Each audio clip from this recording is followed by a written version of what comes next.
the gain is about mid. And that's it. Just this guitar plugged into that Monoprice 15-watt tube amp. Pretty creamy. From over here. And then this is kind of a bitey.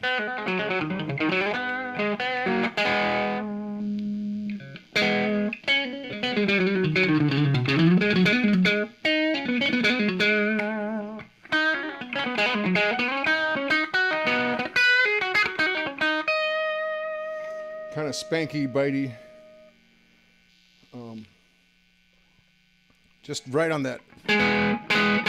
Just a little bit of break up there with the volume is only at 2. Goodness gracious, man. 15 watts gives you an amazing amount of volume. Your mileage may vary, but man. And I'm thinking about getting a 100-watt PV Bandit. Okay, so I dig this guitar. I don't know what else to say about it. I told you in the other video, you know, the frets are good as far as that aspect. You know, I've just read an amazing number of reviews on Amazon and such that just say this guitar arrived and I'm getting cut by the frets. I'm getting poked and prodded by the frets. And to be honest, I've never ever had a guitar that did that. So I've been extremely lucky in that respect.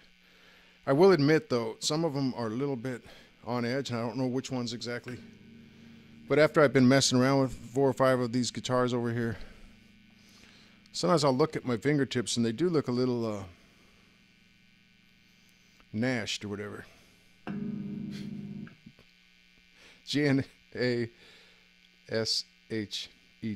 little gnashed.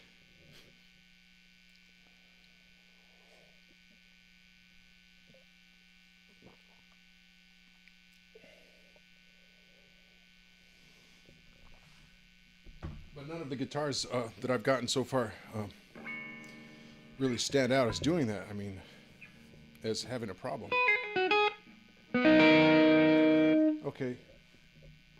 So this is pretty open-ended right now. I'm looking at the clock back here because I do have to go deliver pizzas.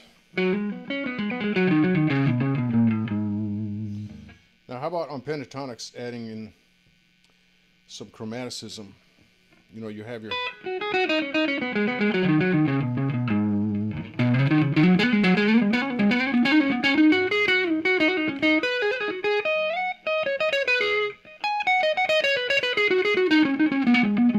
It's all strictly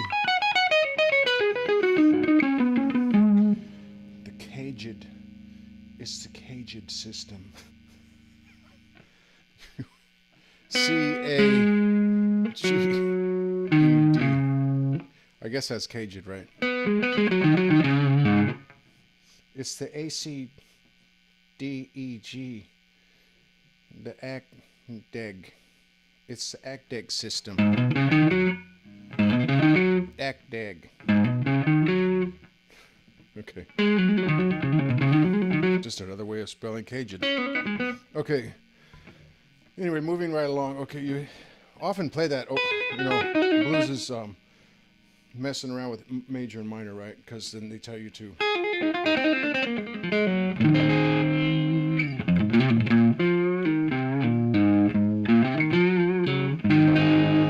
They tell you to go down a third and play the same box,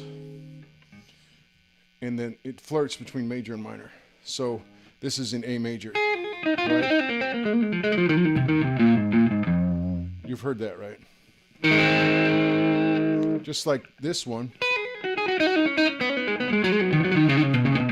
If you stick within these strict 5-note things,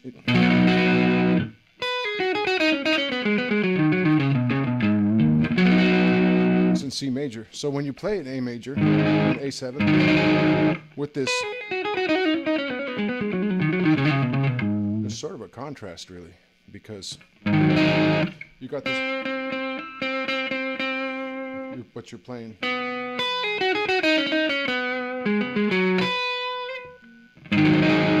That's why they sometimes go.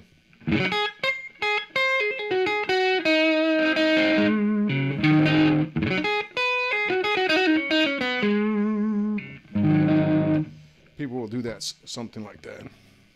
Okay, so you're playing around between major and minor in the blues.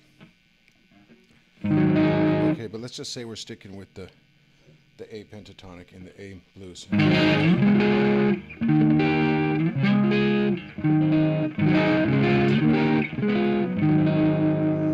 I always like using a seventh chord too.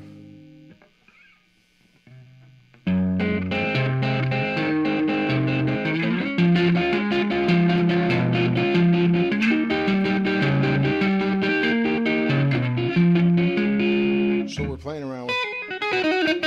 Okay, I'm going to finally get to the point that I started about 3 minutes ago, maybe. What about your notes, like in this little thing, like on this pattern, 7/5, 7/5, 7/5 along these strings, right? And you got your 8/5, 8/5, 7/5, 7/5, 7/5, 8/5, right? What about the notes in between on these 7/5 strings?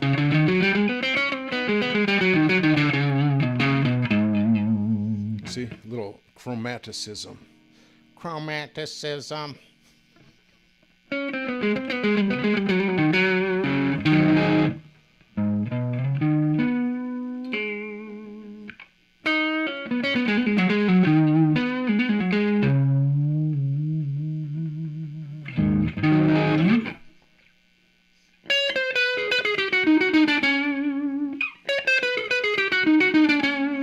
So you have the same group of notes an octave higher.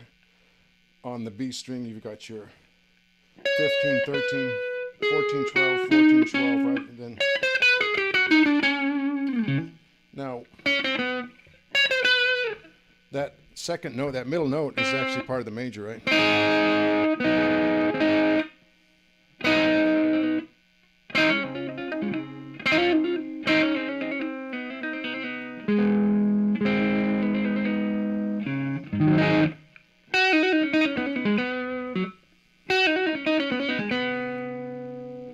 Anyway, just some stuff to think about. Okay, I'll give you a quick chromatic run. Now that was a strict chromatic run. You just go up, move over a fret as you go up, right? String by string. With the exception being between the B and the G and the B. You don't need to move on that. Okay, but here's the thing. If you're doing that, you want to get fast at it. You're never going to get faster, in my opinion, than the speed at which you can go on a single string if you just repeat that over and over again.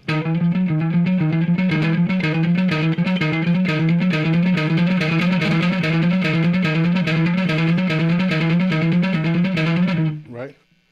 Because it's easier to do that over and over on one string than it is to go through all of them.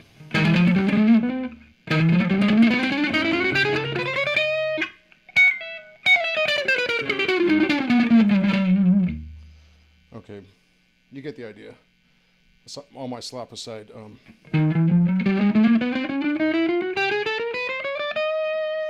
that's another one you can tripletize. Okay, I have a song called Back in the Day. Oops.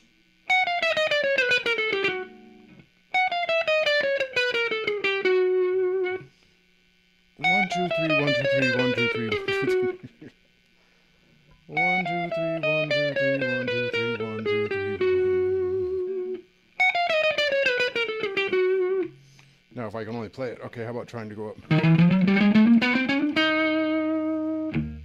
Play that over an E minor. Right, that shuffle or swing beat. The trips thing.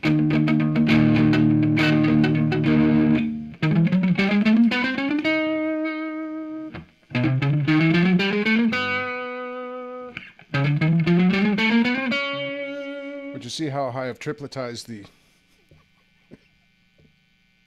TM trademark. I have tripletized the chromatic.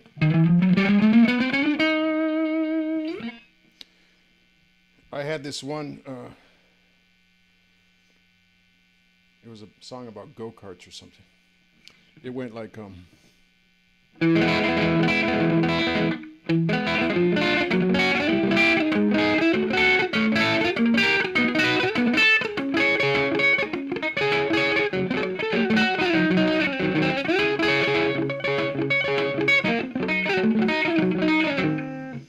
Anyway, I tried to play that chromatic as a triplet.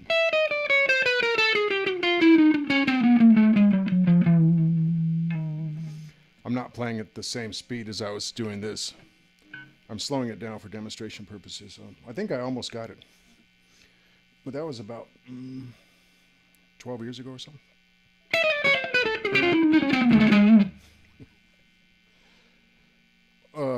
I almost had it.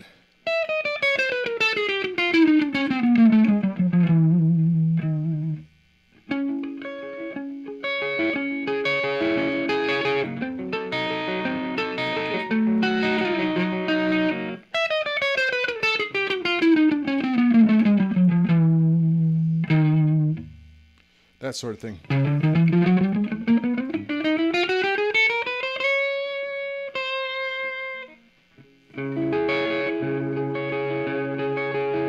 But I was playing it more like.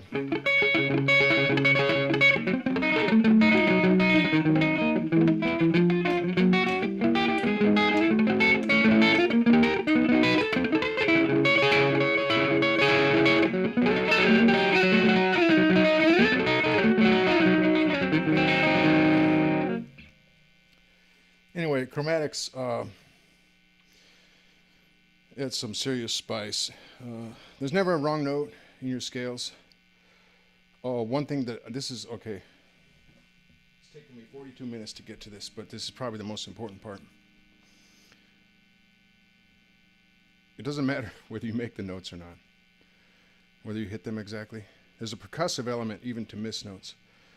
The most important thing is that you have a great rhythmic flow, a great pulse, as Vinnie Vincent put it. Not that you want to play like Vinnie Vincent. I would like to play like Vinnie Vincent. At least be able to, somewhat. Okay. Just forget all that, but the main thing being, you want to have a great pulse. You want to sound good rhythmically, no matter what notes you're missing or hitting. You want it to be real smooth. You want it to have a real groove rhythmically.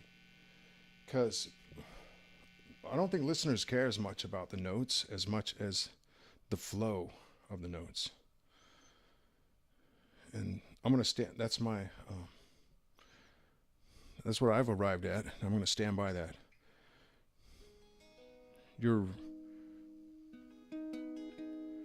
rhythm, the rhythm of your playing is more important than your accuracy or the notes or whatever. If it grooves, it grooves. People are into grooves, man. That's what I think. Okay.